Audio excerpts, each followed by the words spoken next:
It is the Martha Zoller Show. And I got to tell you, I was so excited when this came across my desk because I have been wanting to talk to Robert Unanue from Goya Foods for a long time. If you remember a couple of years ago, they tried to do this boycott of Goya Foods. And I have bought Goya Foods in the past, and it was not necessarily my go to brand. But after this kind of wanting to cancel them, if if the product has a Goya food product, I buy it because I want to show that you can't do that in America. People have a right to their opinions, and if a product is good, you shouldn't try to put people out of business. Robert, appreciate you being with us today. How are you? Great, Martha. Thanks for having me Sure, I on tell you, Eclipse Monday. yes, it is a very busy Monday. Look, Yeah. first of all, give us an update. How's Goya Foods doing? We're doing great. It wasn't my opinion necessarily. I had been at the White House in July 9th of 2020 in the middle of COVID, and I wanted to reach out to the country to offer food for a country where the food banks were empty. And I wanted to reach out to the president. He had also appointed me to a commission, White House Commission on Hispanic Prosperity. So I went there to offer food, to our nation. And as I spoke in the White House Rose Garden, uh, honestly, the Holy Spirit put this word on my lips: blessed. I said we were blessed for a country and to have a leader like Donald Trump. And by invoking God, it upset a lot of people. Like you say, the cancel culture erupted, evil erupted. When you use God or something related to God, it does not. The evil one does not like this, and we've since then uh, been turning away from God, and we need to move back in that direction. Yeah, I said last week when I was talking about, we talk a lot about culture on this program, but politics, but we also have a conversation about how we got here. And there are two things that I think that we could do, three things actually that we could do that could get us back on track, and it has nothing to do with politics. Parents need to parent, we need to count on God, and we need to start talking to each other face to face. If we do those three things, maybe not in that order, maybe we need to be thinking about God first, we could really turn this country around. Yes, face to face is very important.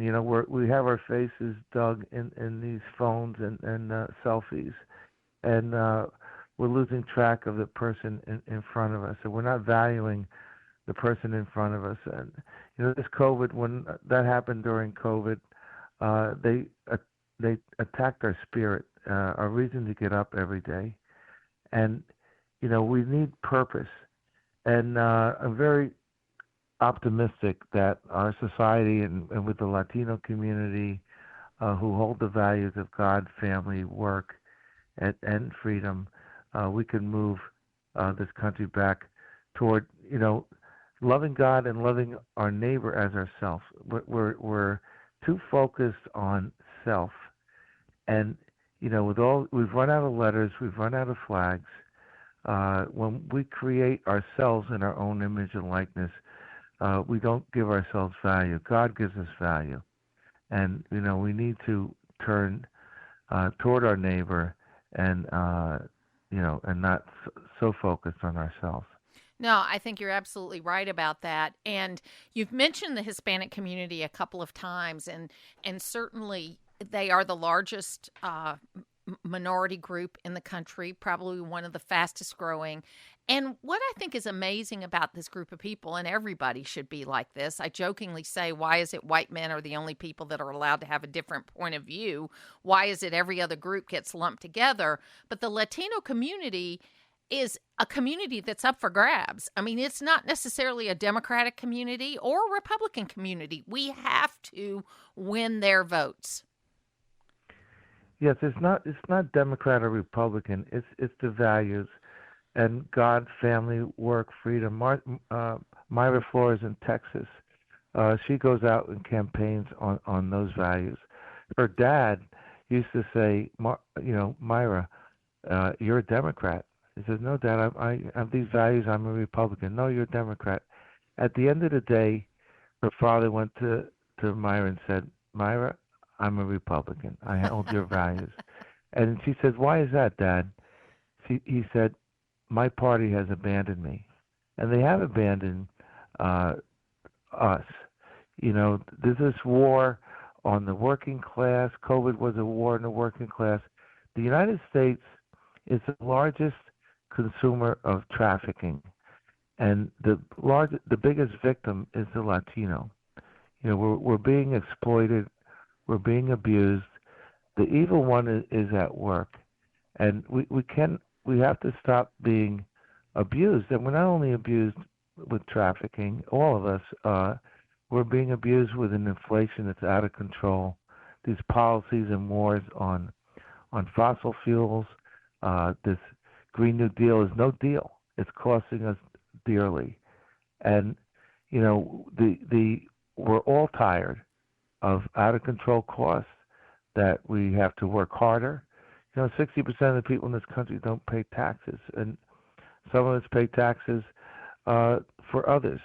The 60% of the illegal immigrants coming in have better benefits than some Americans, and we have to pay for that.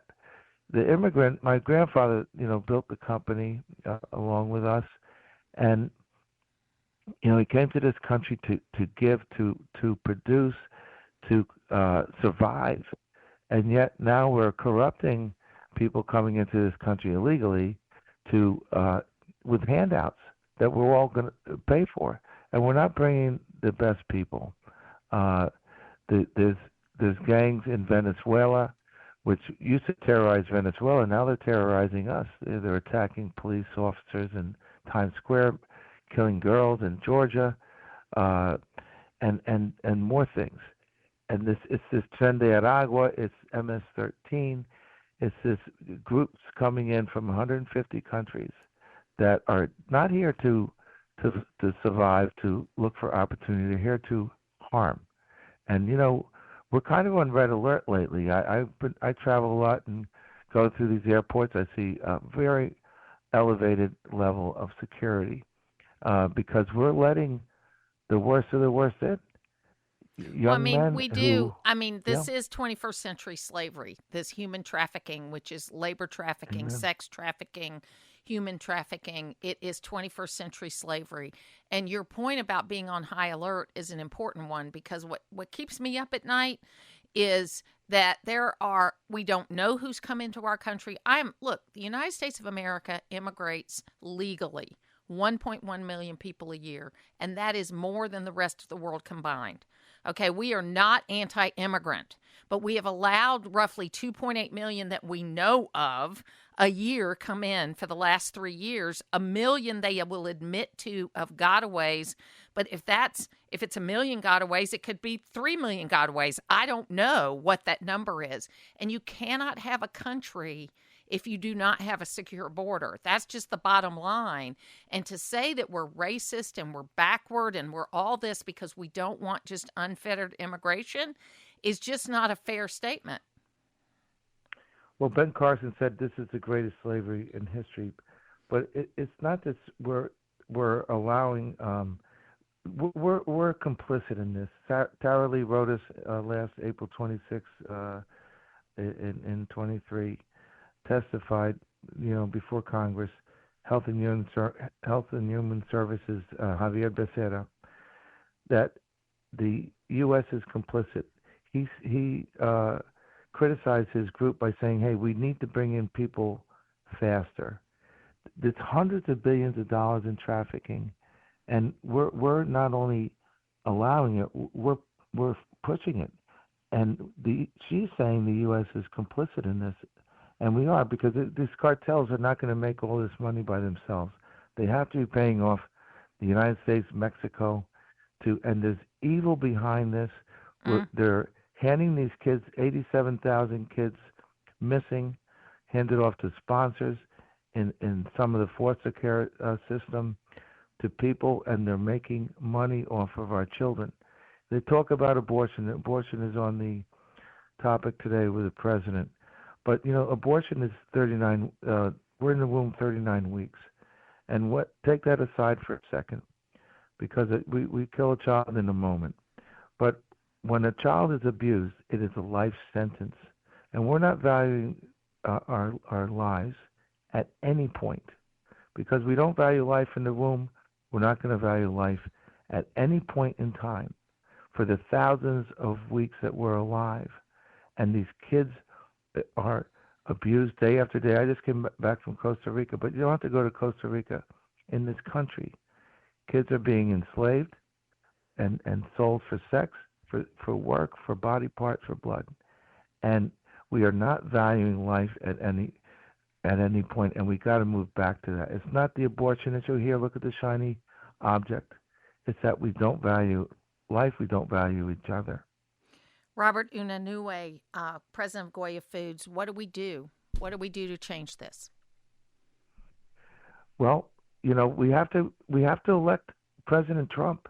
We got to turn this around. What he built with a lot of pushback was undone in a nanosecond. When Biden came into office, he had close to 50 executive orders. AFPI, America First Policy Institute, of which I belong, head by Brooke Rollins and a fabulous group of people, is preparing uh, executive orders for the next president to set the policies for the next 100 years to bring America back to America First policies, but faith based policies, prosperity based policies.